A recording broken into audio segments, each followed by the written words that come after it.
Deixa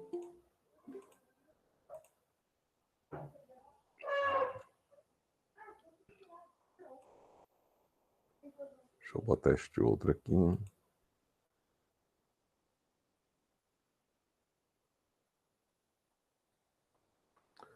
Pronto. Aos 30 a gente vai começar, tá, pessoal? Em respeito a vocês.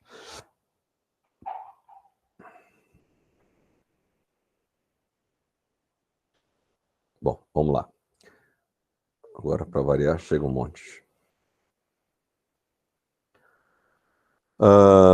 Pessoal, espero que vocês estejam bem de saúde, tudo tranquilo, que as disciplinas estejam indo tranquilas. Nós estamos na reta final da segunda parte, né, ou da primeira parte do segundo módulo.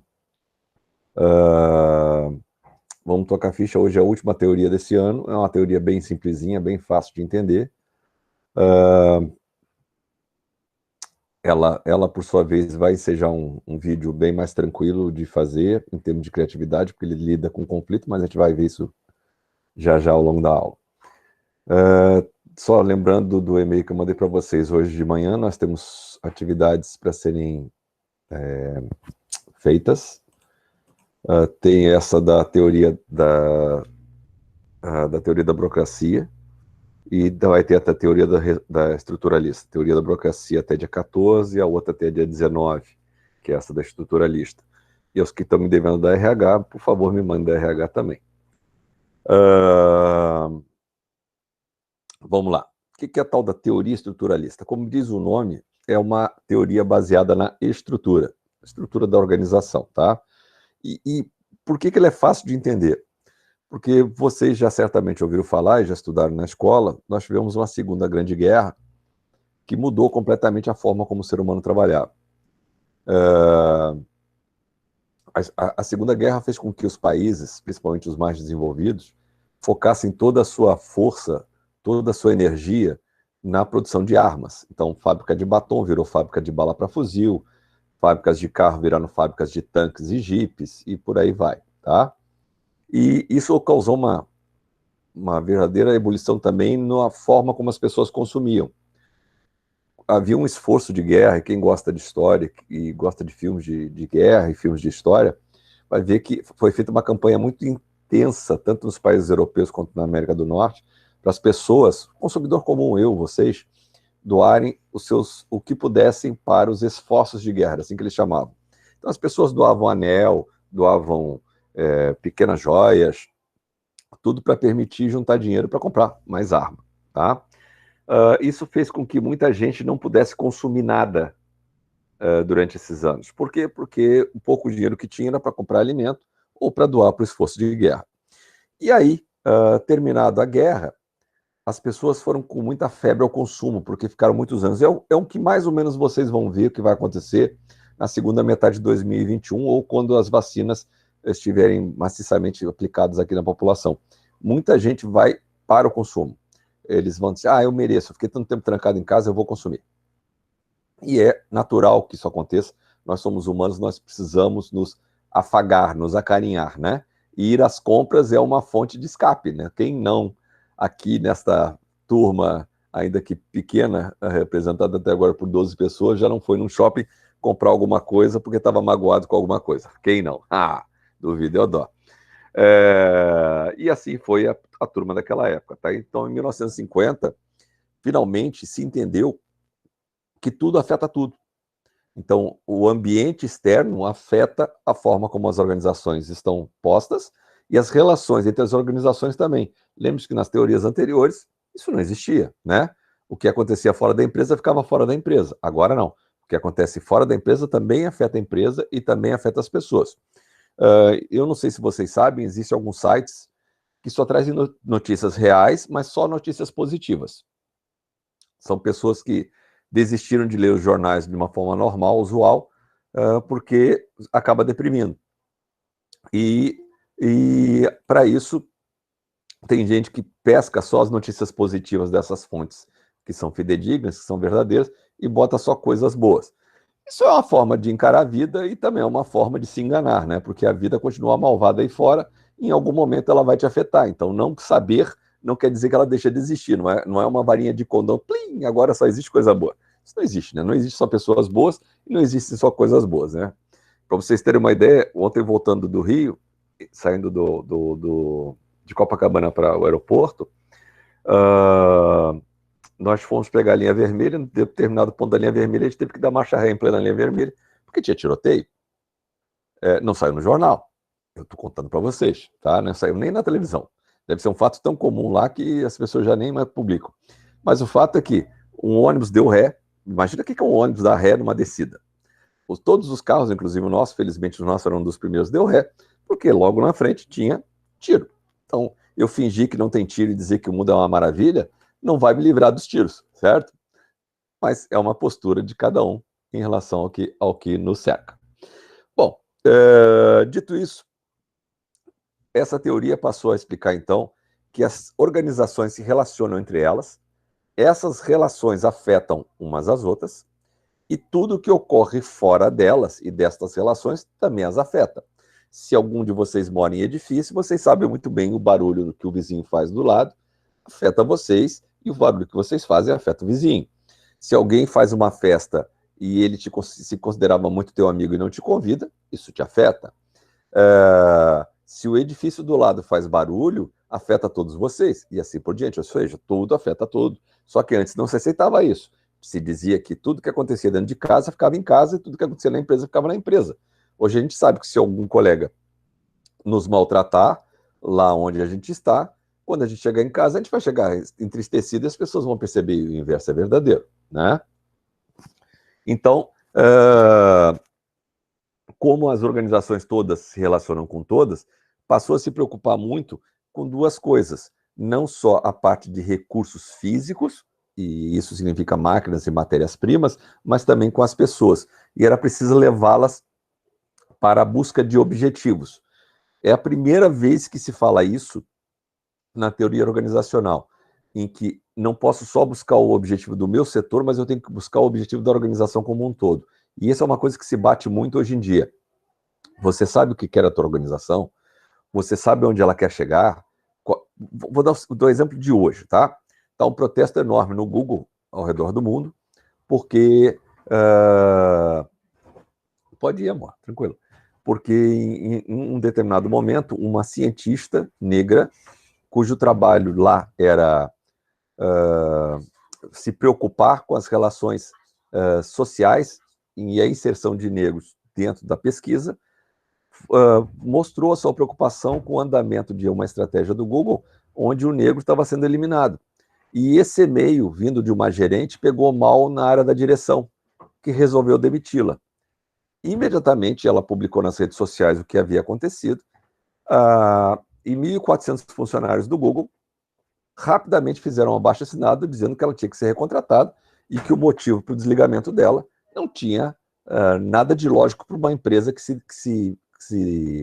ou que finge ser, ou que pretende ser uma empresa global e inclusiva. Não tem lógica, né? Por quê? Porque todo mundo lá dentro sabe, pelo menos foi isso que eles comunicaram para eles, que o objetivo é ser uma empresa inclusiva. Ora, se você quer ser uma empresa inclusiva e demite quem cuida da política de inclusão, tem alguma coisa errada na sua política de inclusão. Então, isso afeta a minha produtividade, afeta a minha vontade de continuar no Google, afeta meu desejo de continuar me comprometendo, de trabalhar mais horas, de bater metas e aí por diante, tá? O foco, então, dessa teoria é estudar as relações dentro das organizações e das organizações com as outras organizações. Vocês nunca ouviram falar nisso até agora, tá?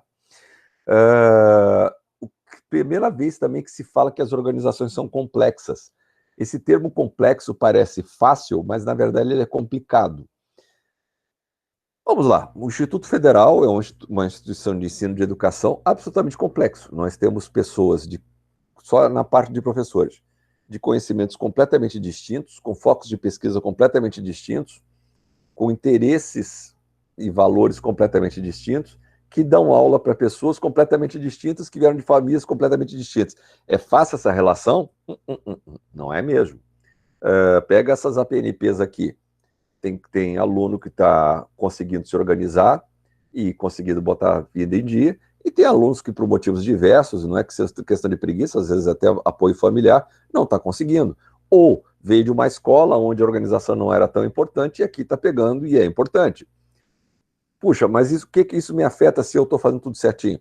Ah, te afeta porque é sempre ruim a gente ver um colega que foi ficando para trás, é sempre ruim saber que a gente podia ter ajudado um pouquinho e não ajudou, é ruim porque amanhã pode ser eu precisando de ajuda e eu também não ter essa ajuda e me sentir sozinho, e assim por diante. Então, tem milhares de fatores que tornam a vida complexa, né? Vou contar uma outra historinha para vocês. Essa é dessa semana também. Minha mãe católica, sou filho de uma família absolutamente católica, minha tia era freira, queriam que eu fosse padre. Estudei em um colégio judeu, nunca pude namorar uma judia, porque a família era católica, minha mãe não deixava, e as famílias judaicas lá muito menos. Essa semana, um sobrinho meu descobriu que em 1600 nós éramos judeus. Agora minha mãe já faleceu, agora se eu for contar para ela que nós somos judeus, ela vai sair do túmulo e vai me bater, porque na cabeça dela não pode. E eu com isso? Eu, na verdade, não ligo para nada disso, mas para ela afetaria muito, né? Porque naquela época, judeu era judeu, católico era católico. Hoje em dia nós estamos muito mais misturados. Eu conheço alguns casais aqui em Novo Hamburgo que são casados de forma misturada. Naquela época que eu estudei, isso era impossível. Nem pensava uma coisa dessa. Então, tudo afeta tudo, gente. É basicamente o exemplo que eu estou aqui dar para vocês. Tudo afeta tudo.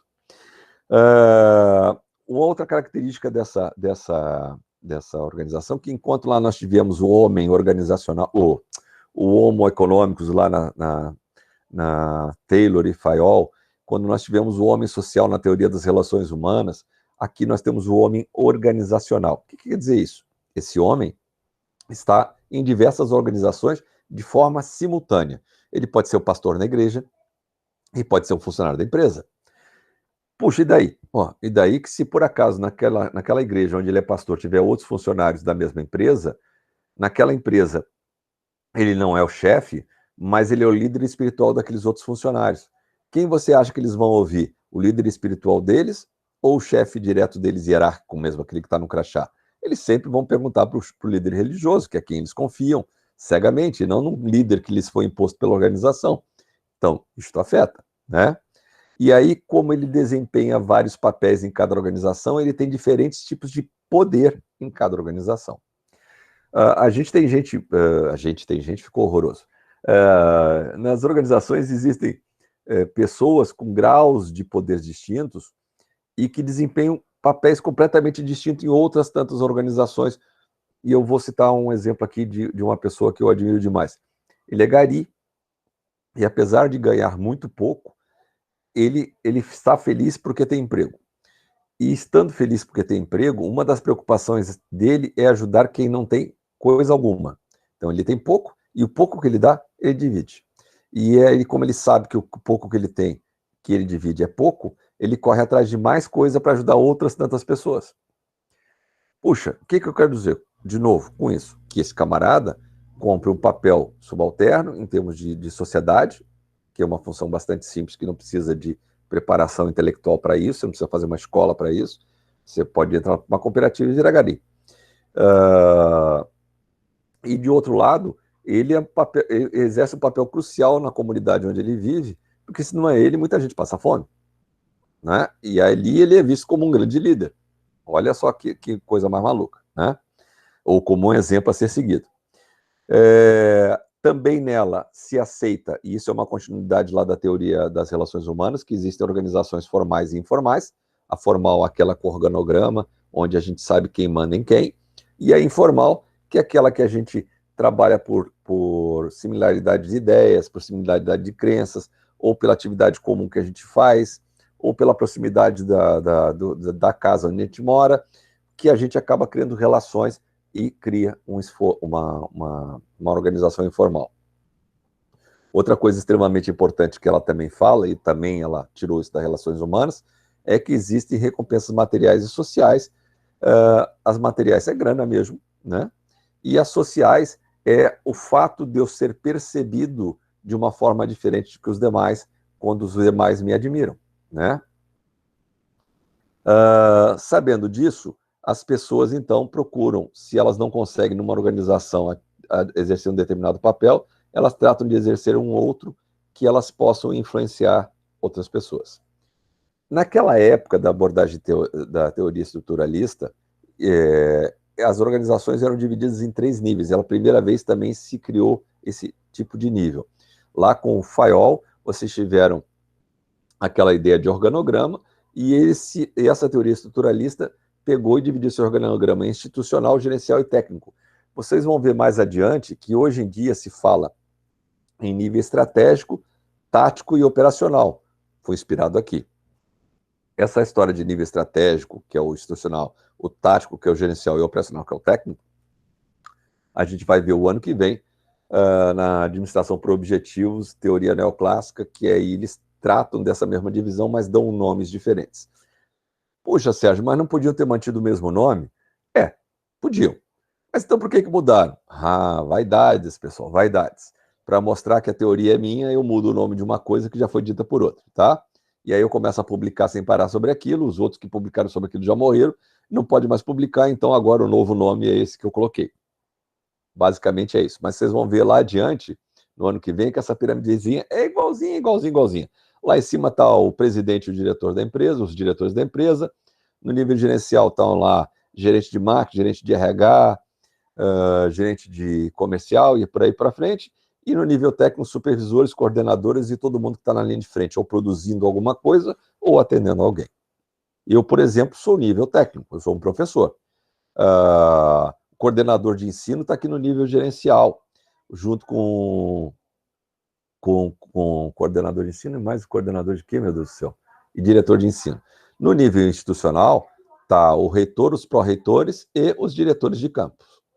Tá? Então, tem uma escalada de comando que os demais abaixo vão obedecendo. Outra coisa extremamente importante é que é a primeira vez que uma teoria se preocupa em não falar só da indústria, ela também fala muito do setor de serviços. Mas por que isso? Porque as outras não lembraram? Não. Porque o serviço, pessoal, só surgiu porque a indústria surgiu. Não existia serviço antes da indústria. A indústria fez com que, principalmente a indústria automobilística, fez com que fosse necessário, por exemplo, ter um serviço para reparar a tinta do seu automóvel, caso ele arranhasse, um serviço para consertar o pneu do seu carro, caso ele furasse, um serviço para trocar o óleo do seu carro, um serviço para lavar o seu carro, e aí por diante, tá? Então, a indústria surge, e é por isso que nenhuma nação, até hoje, cresce sem indústria.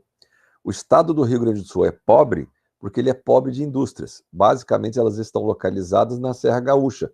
No restante do estado, a gente não tem quase indústria. E quando isso acontece, você tem muita coisa baseada, no nosso caso aqui, na agropecuária e em serviço.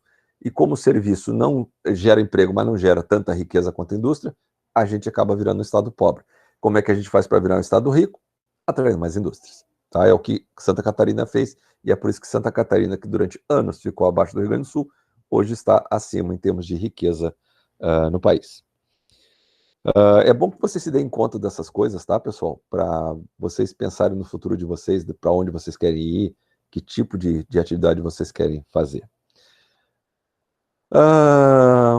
Bom, e aí os malucos na época, e eu não vou exigir isso de vocês, mas eu sou obrigado a falar, começaram a dividir as organizações em 2 tipos, tá?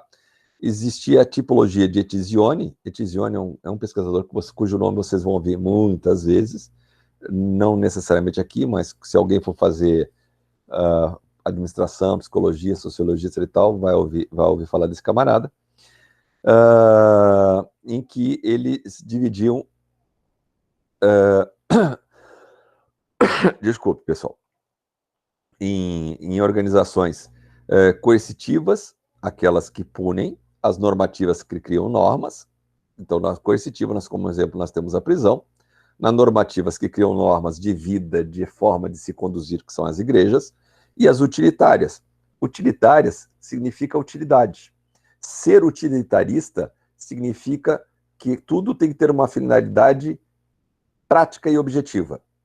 Por exemplo,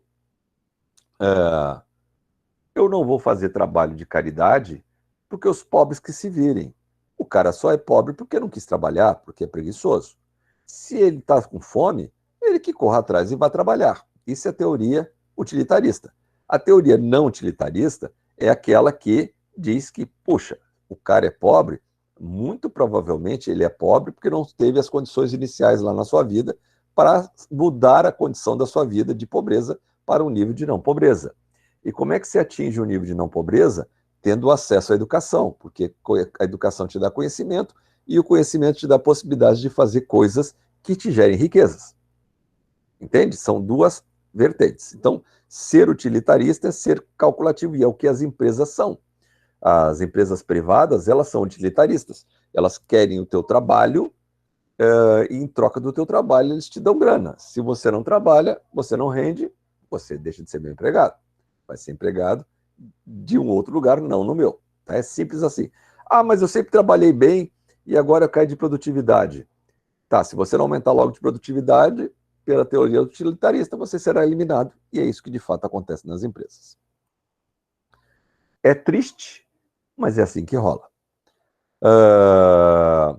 O Blau Scott, por sua vez, enquanto o Tizione separou pelo grau de poder que uma organização tem sobre as demais pessoas, o Blau e o Scott, que são dois autores, dividiram pelo tipo de beneficiário daquela organização. Então, eles dividiram em 4 tipos. Isso aqui tudo é uma divisão muito simplória, se a gente olhar nos dias de hoje. Mas tem que entender que naquela época não existia divisão alguma. E esses caras tentaram fazer os primeiros estudos dividindo. Ah, Sérgio, e o que tem de utilidade para isso aqui hoje em dia? Nada, zero. Mas é para vocês entenderem que as teorias futuras todas vêm com base numa teoria anterior que alguém tinha 0 e pensou, um outro pensou, mas isso não é o suficiente. Foi melhorando, e foi melhorando, e foi melhorando, até chegar às teorias de hoje, tá? Então, nada acontece do nada. Tem sempre alguém que partiu de alguma coisa anterior, assim como o Taylor partiu lá do... Ah, meu Deus do céu, agora eu vou esquecer o nome. Adam Smith, que partiu do Adam Smith dos alfinetes. O cara tinha feito uma obra 100 anos antes, o Taylor leu, gostou daquilo lá e desenvolveu as ideias dele. Então, por isso que a gente está dando isso aqui para vocês. O tipo de organização, associações de benefícios mútuos, que podem ser cooperativas, fundos mútuos, sindicatos. E aí o beneficiário é o próprio, né? É o membro da organização. Associações de interesses comerciais, onde você tem os acionistas e os proprietários da empresa. E aí tem as empresas familiares e as empresas de sociedades anônimas. Sociedade anônima eu expliquei para vocês outro dia. É aquela empresa cujas ações, que são a propriedade da empresa, estão espalhadas na Bolsa de Valores. Qualquer um de nós pode ir lá com o nosso dinheirinho, até com R$100, comprar ações de uma determinada empresa. Isso nos faz acionistas. Em inglês, shareholders. É uma palavra só, shareholders. Detentores de uma fatia. Quanto mais fatias eu tiver, mais lucro eu tenho. Ah, mas com esse monte de papel eu posso palpitar no destino da empresa? Não. Aí as ações se dividem em ordinárias e não ordinárias, e aí eu não vou entrar nessa seara com vocês, mas vocês têm que entender que existem papéis que me permitem ter direito a voto nas decisões da empresa, e tem os outros papéis, que é o que geralmente nós, pessoas físicas normais, classe média, compramos, que são os papéis para ter um direito a um pedacinho do lucro. As organizações de serviço, que não deixam de ser organizações que queiram dinheiro, mas elas prestam serviços, elas não entregam um produto acabado. Ah, mas por que eles fizeram a divisão? De novo, porque antes só existia indústria, e depois da Segunda Guerra passou a ter serviço também. Até cabeleireiro é um serviço que surgiu depois da Segunda Guerra. Tá, Sérgio, para aí, menos. Está querendo dizer que não existia cabeleireiro antes da Segunda Guerra? Não, claro que existia. Mas para as pessoas terem desejo e cada vez terem mais cabeleireiros espalhados por tudo quanto é lado, isso foi depois da Segunda Guerra, onde as pessoas passaram a ter alta preocupação com o seu bem-estar. Porque, cara, fugir de uma guerra ou escapar ileso de uma guerra não é para qualquer um. E aí, finalmente, as organizações de Estado, que é o Estado propriamente dito, onde nós, enquanto sociedade, é que somos os beneficiários, né? Então, por exemplo, a segurança pública, a polícia, a saúde que a gente tem acesso, são as formas de benefícios que a gente tem. Então, é a própria sociedade. Então, você tem 2 tipos de divisão. O tipo de coerção sofrida e o tipo de beneficiário que tem. Ah, professor, o senhor tem certeza que isso não vai cair na prova? Não, até porque a gente não faz prova, para quem não lembra. Então, O que a gente mais precisa para o nosso videozinho é o que vem daqui para frente.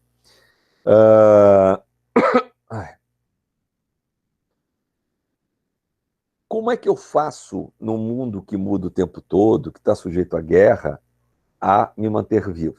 Existem duas formas.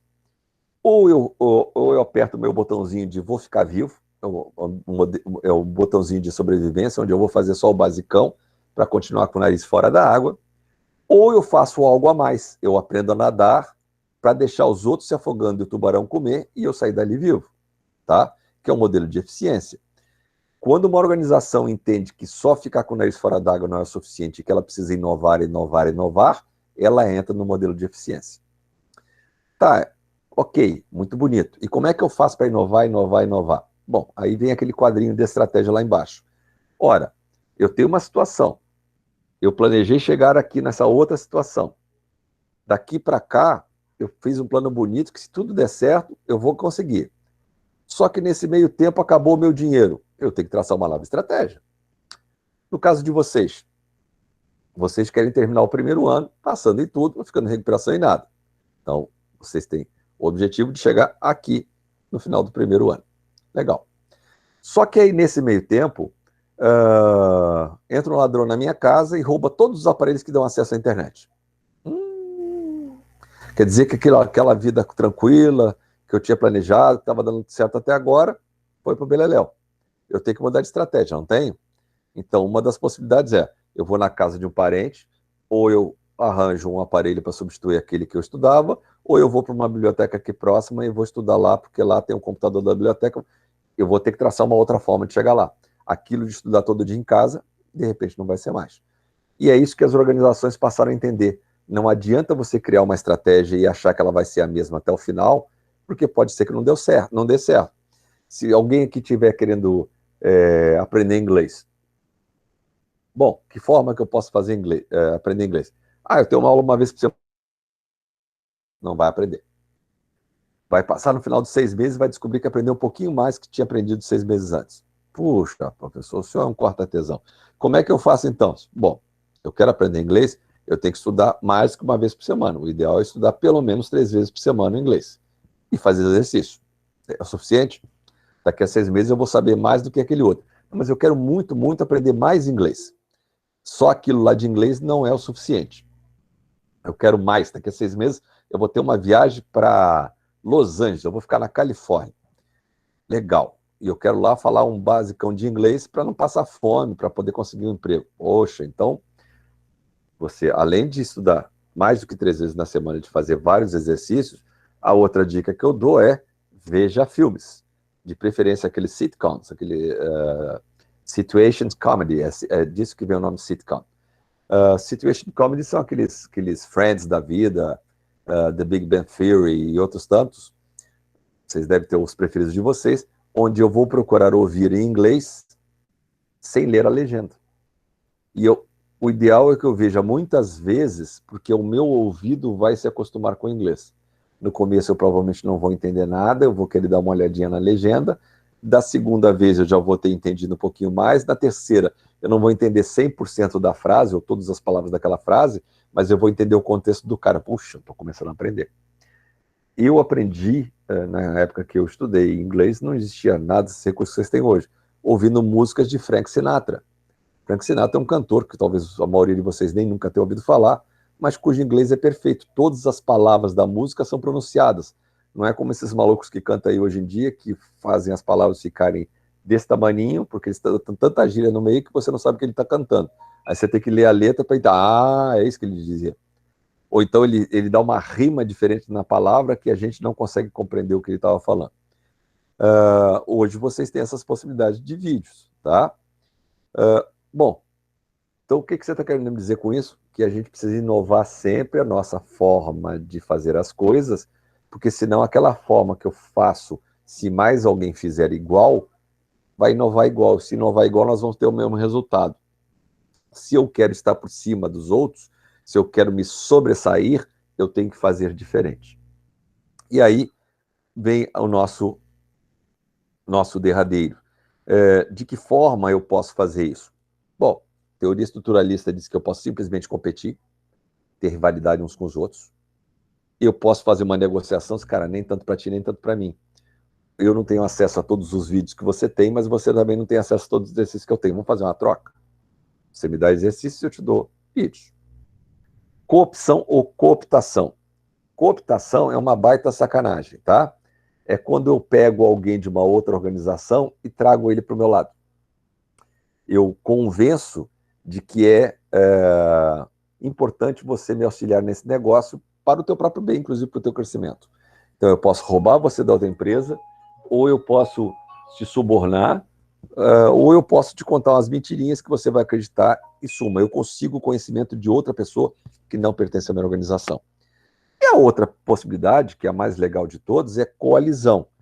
E é um legal quando é para o bem da sociedade. Quando não é para o bem da sociedade, não é legal. Coalizão é quando a gente se junta, a tua energia, a minha energia, enquanto empresa, para conseguir um bem maior. Então, por exemplo, ontem eu vi no avião da Gol, e lá fora do avião da Gol estava dizendo que aquele voo era uma parceria da, se eu não me engano,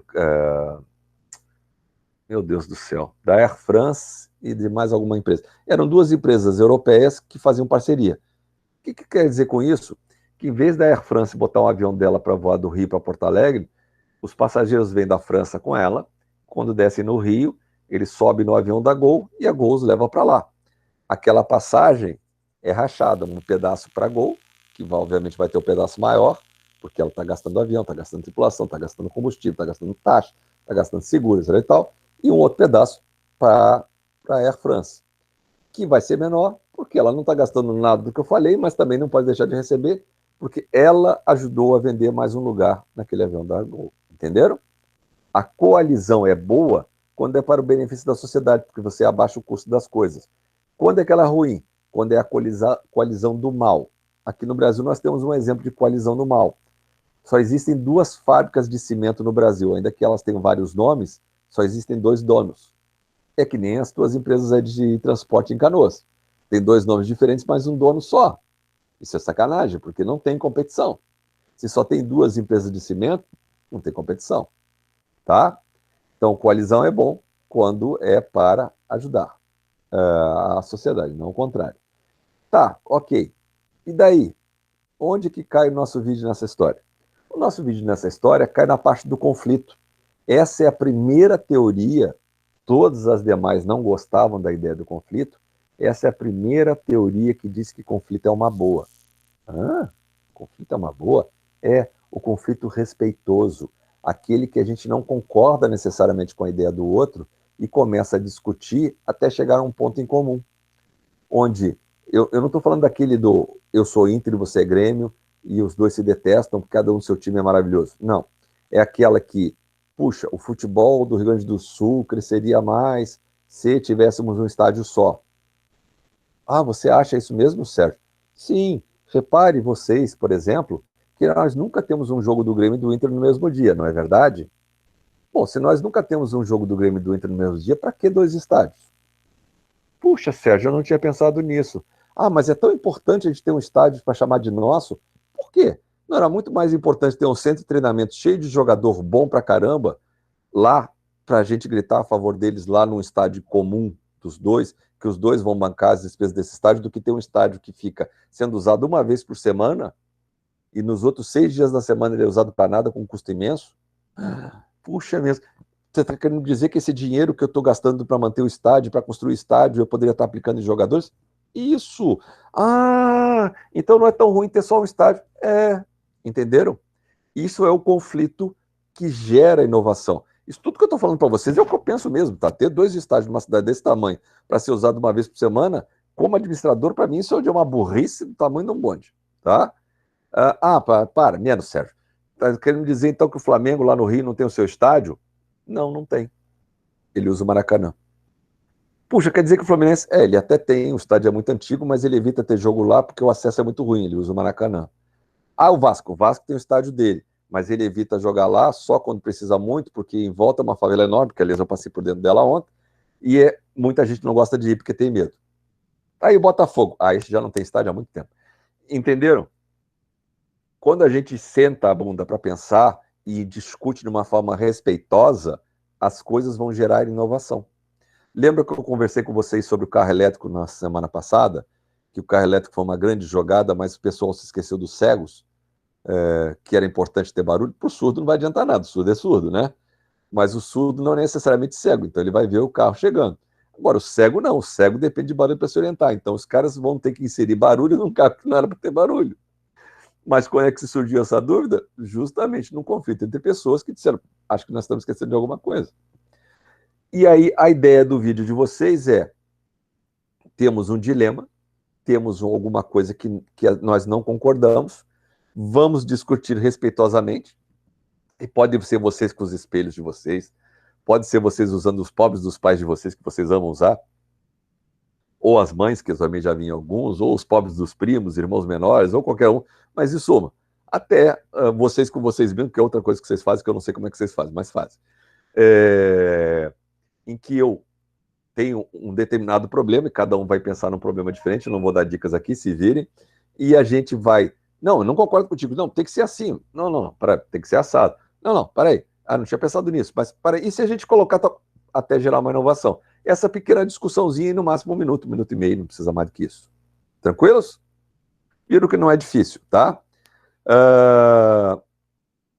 Só para tentar ajudar um pouquinho mais vocês, quando eu tenho que tomar cuidado, sobretudo nessa teoria, e talvez nos vídeos de vocês também seria interessante, é que se um interesse de um se sobressair em relação ao outro, alguém vai sair perdendo.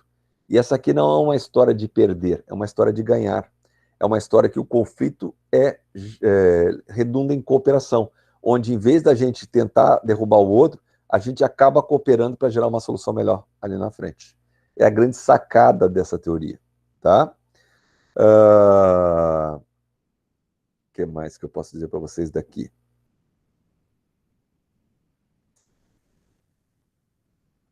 Sim. E aqui é um dilema que é apontado, que é um dilema, não é um problema, é um dilema, porque as organizações se preocupam muito com o controle, tá? Sempre se preocuparam e continuam se preocupando. Mas aqui a comunicação é livre. A comunicação é livre porque se eu não tiver uma comunicação livre, eu não construo coisas novas. Se eu começar, é o que aconteceu com o Google, com aquela mulher que eu acabei de falar agora. Se eu começar a cercear o direito das pessoas falarem alguma coisa, cercear significa proibir. Se eu proibir, se eu cortar o direito, se eu censurar o direito das pessoas falarem, elas vão começando cada vez a falar menos, e nunca vai ter conflito, porque as pessoas vão simplesmente concordar com tudo. Eu não sei se vocês têm pessoas assim nas suas relações, eu tenho um primo que é teimoso, feito uma mula. Eu passei sábado, de 7 horas da noite até as 11 horas da noite, só balançando a cabeça. Não adiantava eu discutir com ele, eu já o conheço, ele é mais velho do que eu já conheço há muitos anos, é meu amigo do peito, mas tem alguns assuntos que eu não discuto, porque ele tem uma posição firme e não anda 1 milímetro. E aí, para essas pessoas, a gente só... porque não vai agregar nada, só vai agregar animosidade, certo? É como, hoje em dia, falar Bolsonaro a favor ou contra. Vai ter sempre uma posição antagônica à outra, sempre uma contra... Não se preocupe em tentar chegar a um lugar comum, porque não, ou você é A ou você é B. E quem diz que só é A ou só é B, não melhora.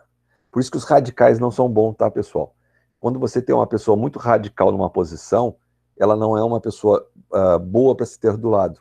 Porque a pessoa que é radical não consegue ouvir mais nada a não ser a sua própria voz. Isso, ninguém evolui desse jeito. Pode ser até que a pessoa tenha as suas certezas em função da vida que levou, mas as suas certezas deixam essa pessoa cega a ponto de conseguir enxergar outras possibilidades. Tá? Tranquilo em relação ao vídeo? Tá? Agora pense numa determinada solução aí, e vou terminar só o restinho da teoria para a gente já ir embora para os finalmente. Extremamente importante aquilo que está ali em vermelho. Ó. A iniciativa individual conduz a organização à inovação. Se eu tolho as pessoas de falarem, se elas não discutem, não tem inovação. E se não tem inovação, a organização morre. Todos vocês aqui, se não se inovarem ao longo do tempo, estarão mortos para o mercado de trabalho. Estamos atendendo um cliente que é um escritório de contabilidade que existe há 59 anos, lá no IFS Contribui. E por que ele veio nos procurar? Porque ele precisa inovar os seus processos. Reuniram, sem o nosso pedido, 4 pessoas extremamente importantes nessa empresa. A primeira impressão que eu tive é que os 4 não se conversaram antes de conversar conosco. Cada um deles pediu um troço diferente. E aí eu era líder do grupo de trabalho e disse, olha, eu posso atender um de vocês. Eu não consigo atender os 4. Se vocês chegarem a um consenso daquilo que é o mais importante, a gente começa a trabalhar em cima disso. Então, no final de 1h30 de reunião, se chegou a um consenso. Houve desrespeito parte a parte? Não. Teve gente dali, daqueles 4 que saíram insatisfeitos? Tenho certeza, porque eu vi as carinhas, né? Que entendia que a sua posição era mais importante. Mas eram 4, 3, a opinião prevaleceu, e então se adotou a opinião desses 3. No futuro, nada impede que a gente venha atender aquela segunda posição, mas uma coisa de cada vez, senão a gente não dá conta do recado. Em termos de apreciação crítica, então aqui, crítica de fato, tá? Ela é uma mistura de várias teorias, vocês já viram que eu falei da teoria clássica, relações humanas e burocráticas, e é isso mesmo, ela é um pouquinho de todas elas, e é natural que o seja. Ela considera a organização como um todo, ou seja, tudo no mundo é organização, nós estamos todos dentro de uma organização. Ela, ao mesmo tempo que ela integra, na outra ela divide, então ela é um pouco confusa nesse ponto, mas é uma teoria que não teve grandes impactos em termos de estudos futuros das organizações, e nem na vida das organizações. O grande barato dela foi alertar as organizações que o conflito era positivo, sim, e que, ao contrário de todos os autores anteriores, não se devia cortar qualquer possibilidade de conflito na organização. Aquele desrespeitoso, sempre, em qualquer momento na vida da gente. Mas aquele conflito, que era um conflito de ideias e não de uso de palavras de baixo calão, esse deve ser estimulado sempre. O bacana dela, que ela parou de criticar organizações industriais e botou as organizações de serviço. As classificações das organizações, que é aquela sobre o tipo de coerção e o tipo de cliente, é absolutamente ridículo. Então essa é uma apreciação crítica legal, mas era o que existia para a época, né? E ela é chamada de teoria da crise, é um outro nome da teoria estruturalista. Por quê? Porque ela entende que com a crise se sai do buraco. Botem na cabeça de vocês, a gente nunca sai de um ponto ótimo para um ponto melhor ainda. A gente só enxerga o ótimo quando a gente saiu do ruim. Entendem? A gente só consegue perceber que aquilo é muito bom se houver o lado oposto dele. Então, a gente sabe o que é paixão quando a gente conhece o ódio. Senão, a gente não conhece paixão. A gente só sabe o que é guerra se existir o sentimento da paz. Senão, a gente não sabe o que é paz, né? O que eu costumo dizer aqui para os meus filhos: o que seriam das rosas não fossem as margaridas. Porque a margarida é uma flor muito, né? Vamos combinar, sem sal, né? Negocinho também, plip, plip, plip, plip, plip, plip. Qualquer criancinha aprende a desenhar margarida logo no começo. E a gente só consegue enxergar a beleza das rosas porque existe o comparativo, que são as margaridas, que são bonitinhas, mas não são tão lindas quanto as rosas. Tenta dar para a namorada ou para o namorado um punhado de margaridas e não vai ver se vai ficar possesso da fisionomia. Por que tu não me deu rosa em vez de margaridas? Porque era mais barato, trouxa. E é também chamada de teoria da transição da mudança, porque logo depois, que é o que virá no próximo semestre, vem a teoria de sistemas. Vocês vão ver que é uma baita similaridade com a teoria estruturalista, mas essa é a teoria da crise ou do conflito. Bota isso na cabecinha de vocês, que já vai estar bom pra caramba. Pum, pum, pum, pum, pum, pum, pum. Aqui não precisa para vocês. Deixa eu ver aqui. Eu já falei.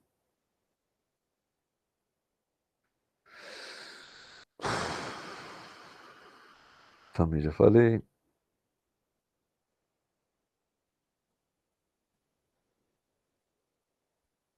Eu já me adiantei a vocês. Deixa eu fechar isso aqui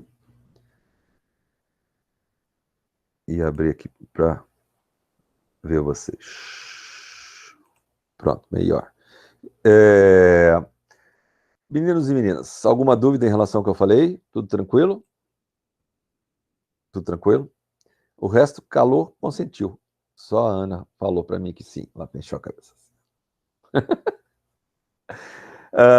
Pessoal, desejo a vocês grandes férias, muita saúde.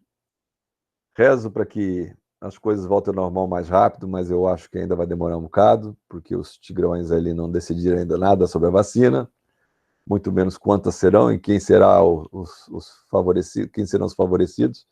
Mas assim, cuidem-se, tá? A minha esposa, de novo, está isolada em casa porque está com suspeita de Covid, pela 4ª vez.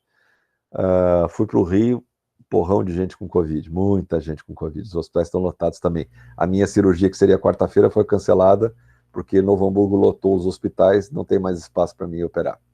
Então, não tá brincadeira, tá? Procurem se respeitar, respeitar uns aos outros, por mais que as festas de final de ano sejam imensos de congraçamento, pensem bem se vale a pena sacrificar os velhinhos da família de vocês por um dia.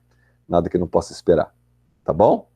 Qualquer dúvida sobre os vídeos, por favor, não hesitem em me mandar e-mail, eu respondo, tá? E como eu não vou operar, então, tranquilo para mandar essa semana também, tá bom? Beijos grandes, fiquem com Deus, juízo, vão pela sombra, tá bom? Tchau, tchau. Tchau, senhor. Obrigada. Tchau. Obrigado a você. Tchau, senhor.